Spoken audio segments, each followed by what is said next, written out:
بسم الله. الباب الخامس في البيوع المنهي عنها من أجل الضرر أو الغبن.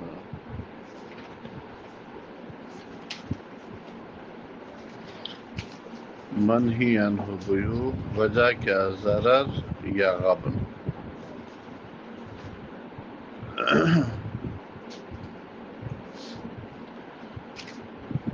والمسموع من هذا الباب ای ادلۃ السمعیہ، اس باب میں جو منقول حدیث ہے وہ یہ ہے کہ ثابت من نہی، ثابت ہے نبی اسلام نے منع فرمایا ان یبیع الرجل علی بیع اخیہ، کہ بیع کرے آدمی بھائی کی بیع پر.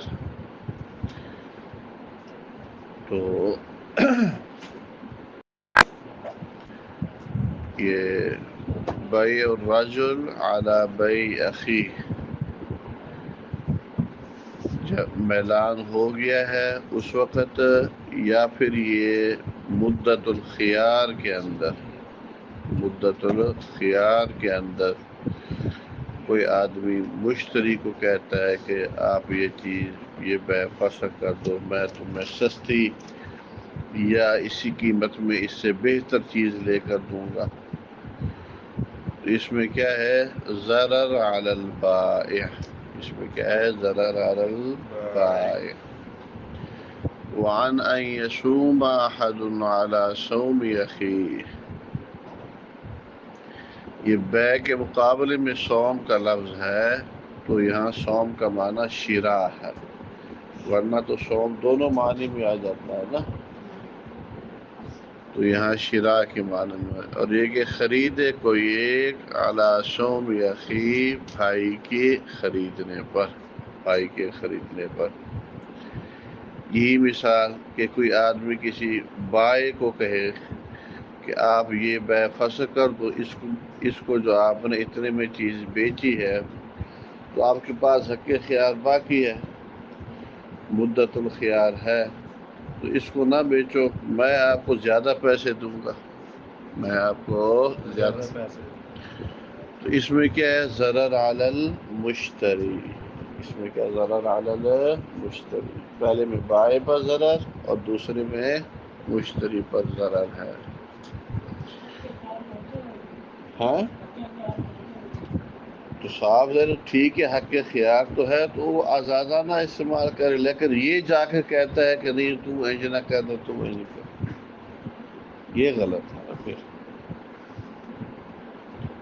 یہ تو جب میلان ہو جائے تب بھی یہ شریعت اس کو اچھا نہیں سمجھتی. چہ جائے کہ بیع بھی ہو گئی اور مدت الخیار چل رہا ہے، اس کے اندر جا کر اس کو خراج انتظار کرے. بات سمجھے کہ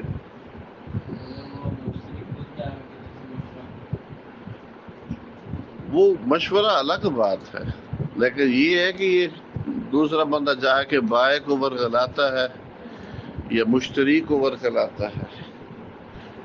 خیار کا مطلب تو ہے ہی کہ وہ مشاورت یا مزید اس میں سے وہ فائدہ اٹھا کے دیکھنا ہمارے کام کا ہے یا نہیں.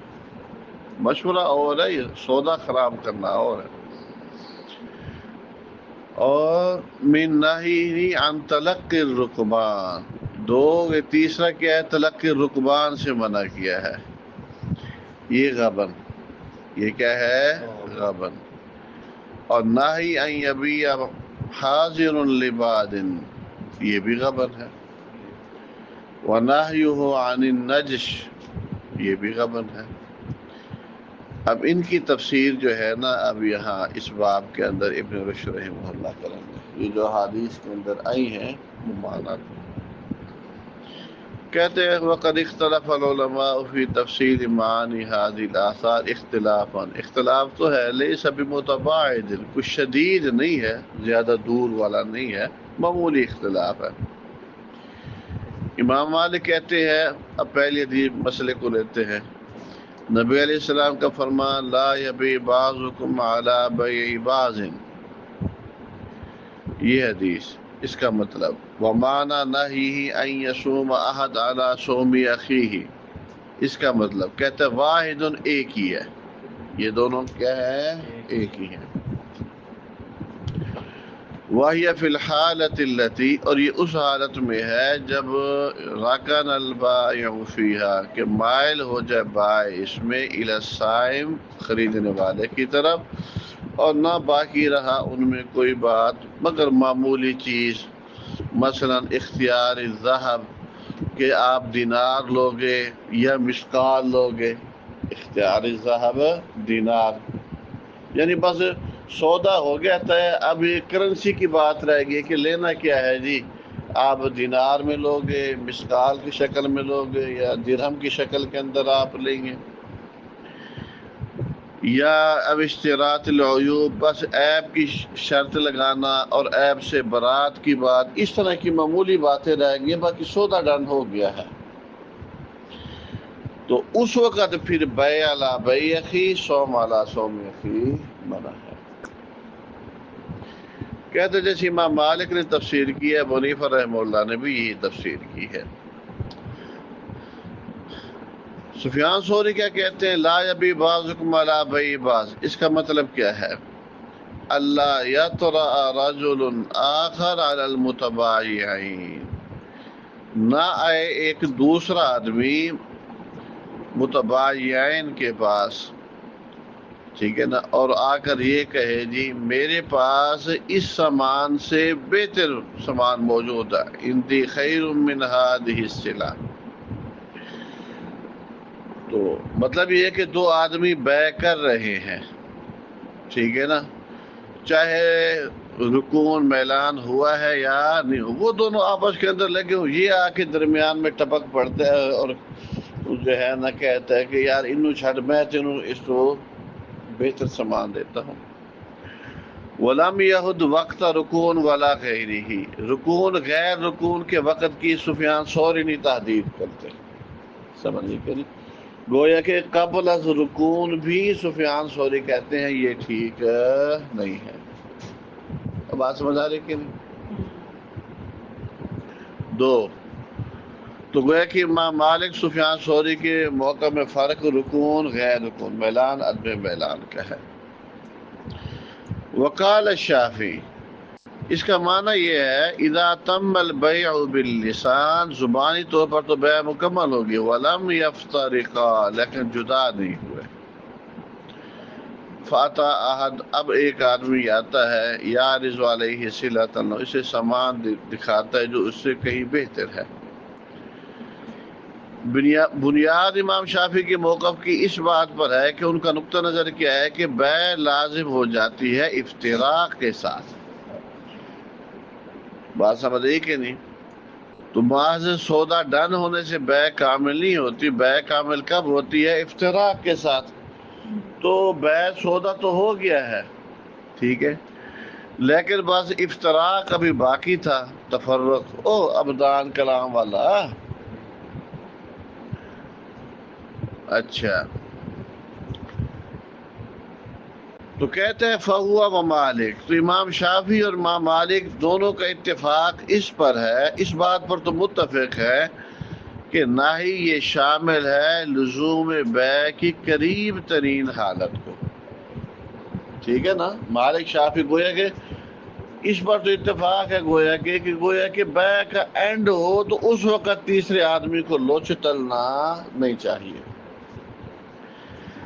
البتہ وہ اس حالت کے اندر اختلاف کرتے ہیں مالک شافعی، سمجھ رہی کہ نہیں، کہ کس وقت لوچ نہیں چل سکتا، ٹھیک ہے، مختلفان فی ما ہی الاختلاف ما، تو اصل کیا ہے کہ مالک شافعی کا اختلاف ہے فیما بھی یکون اللزوم فی البیع، یہ بیع کے اندر لزوم کب ہوگا، اصل اختلاف یہ ہے کہ بیع لازم کب ہو جائے گی، اس کا ذکر آ گیا گا، تو اس وجہ سے قریب ان میں اختلاف ہے۔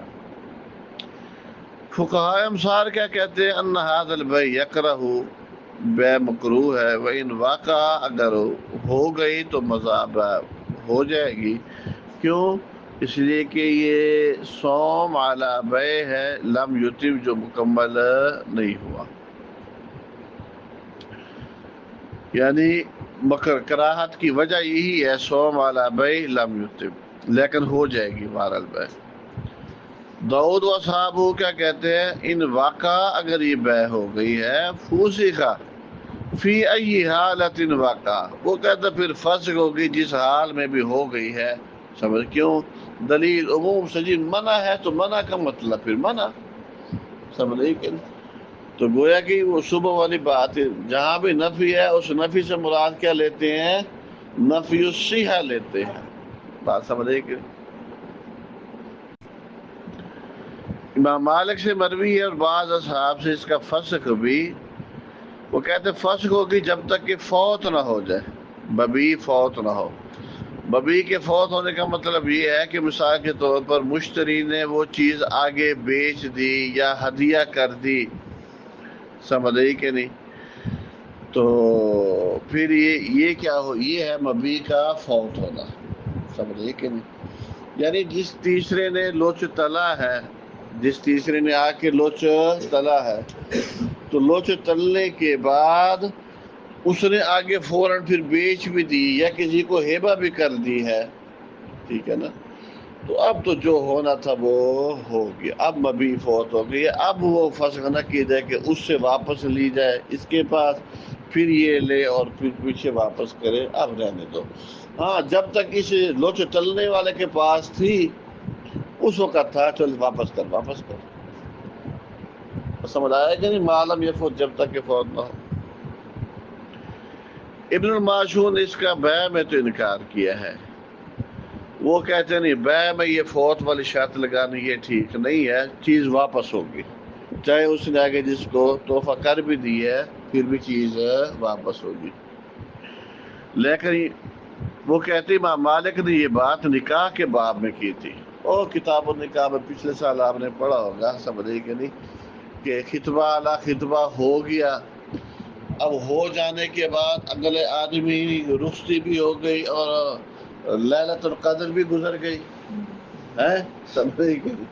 تو اب کہا جب میاں واپس کر، تو نے تو خطبہ علی خطبہ، میاں اب تو لیلۃ القدر بھی گزر گئی ہے، سمجھے اب جانے دو، سمجھے؟ وہ کہتے نکاح کے باب میں تو یہ فوت ہونے والی بات ٹھیک ہے، لیکن بیع کے اندر امام مالک نے یہ بات نہیں کی، اور یہ سمجھ اچھا وقت یہ تقدم ہی ہے، بات سمجھ رہی کہ نہیں؟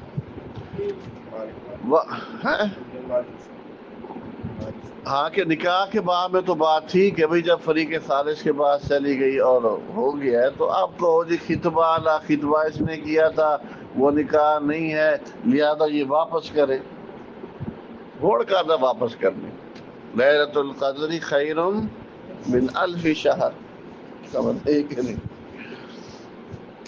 اور پہلے کو تو لیلۃ القدر فوت ہو گئی نا، سمجھے کہ نہیں؟ اور یہی سانبے وقت لفوفی اختلاف یہ ہے کہ ذمی اس نہی میں شامل ہے کہ نہیں، صوم احد علی صوم میں، کیونکہ حدیث میں کیا ہے، اخی کا لفظ ہے، حدیث میں کیا اخی، فقہاء ہے نا تو لفظوں کو تو لیتے ہیں نا۔ جمہور کہتے ہیں ذمی غیر ذمی میں کوئی فرق نہیں ہے، کیا مطلب؟ یعنی وہ کہتے ہیں حدیث کے اندر علی اخی کی اگر قید آئی ہے تو اس کا کوئی مفہوم مخالف نہیں ہے یہاں پر، کیوں اس وقت اسلامی معاشرہ تھا، یہ قید اتفاقی تھی، تو پھر سودا ہوتا ہی اخی کے ساتھ تھا۔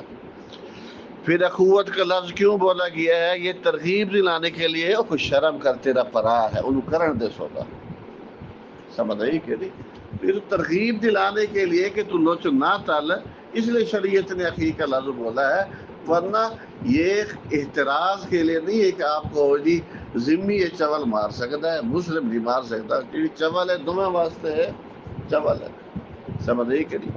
جب مسلم کے لیے حرام ہے تو ادھر بھی کیا ہے، حرام ہے، کیوں؟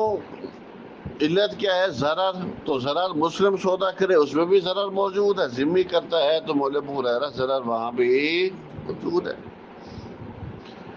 اوزاعی رحمہ اللہ کہتے ہیں جی کوئی حرج نہیں ہے صوم علی صوم ذمی، یعنی ایک ذمی کا اور مسلمان کا سودا ہو رہا تھا تو وہاں مسلمان لچ تل سکتا ہے، کیوں ذمے نو تکلیف ہوندی رہے، اس لیے کہ وہ مسلمان کا بھائی نہیں ہے۔ اور نبی علیہ السلام نے کیا کہا ہے، لا یصم احد علی صوم اخی، ومنها ہونا، اسی وجہ سے کہ صوم علی صوم اخی منع ہے، کچھ لوگوں نے بیع المزایدہ کو ممنوع قرار دیا ہے۔ بیع المزایدہ اور نیلامی، ہاں جی، 10 1 20 1، ہاں 30 40 50، سمجھ رہی کہ نہیں؟ تو کہتا ہے یہ صوم علی صوم اخی ہی، لیکن جمہور کہتے ہیں جائز ہے۔ تو اس میں دونوں میں تضاد نہیں ہے، وہی بات ہے کہ مزایدہ کے اندر رکون نہیں ہوتا، سمجھ رہی کہ نہیں؟ اور صوم علی صوم اخی میں کیا ہوتا ہے، رکون، رکون کے وقت کیا ہے، وہ معنت ہے۔ تو میاں وجہ اختلاف کیا ہے کہ یہ جو حدیث میں لا نہی آئی ہے، یہ نہی کراہت پر ہے یا حظر پر ہے؟ تحریم کے لیے ہے یہ نہی یا تنزیہ کے لیے ہے؟ ایک پھر جب اس کو اگر آپ حظر پر معمول کر، تو جمہور کس پر معمول کرتے ہیں، کراہت پر۔ سمجھے کہ جمہور کس پر معمول کرتے ہیں، کراہت، لیکن ظواہر تحریم پر۔ پھر جب اس کو آپ نہی پر معمول کریں، تحریم پر، حظر یعنی تحریم پر، تو کیا معمول کیا جائے گا تمام احوال پر یا ایک حالت میں علاوہ ایک حالت کے، کہ ہر حال میں ممنوع ہے؟ جیسے اوزاعی نے کہا رکون قبل رکون، رکون غیر رکون کا کوئی فرق نہیں ہے، یا پھر مخصوص حالات میں منع ہے، جیسے تفرق والی بعض فقہا نے کہا، یا رکون کی بعض فقہا نے قید لگائی ہے۔ بات سمجھ رہی کہ نہیں؟ تو اس میں وہ کراہت والی بات اور یہ حالہ دون حالہ والی بات جو ہے نا، یہ کیا ہے، درست ہے۔ بات سمجھ رہی کہ نہیں؟ آپ ایک چھوٹا جی ہے پڑھ لیجیے، وہ چھوٹا ہے، کل بھی نہیں ہے، ٹیسٹ خیر نہیں ہوتا۔ فاصل واما نہیہ، چھوٹا جا تھوڑا ہے، کل تو نہیں ہونا۔ واما نہیہ ان تلقی الرکبان للبیع، ہے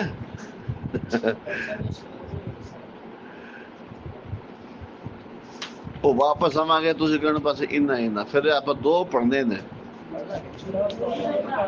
چل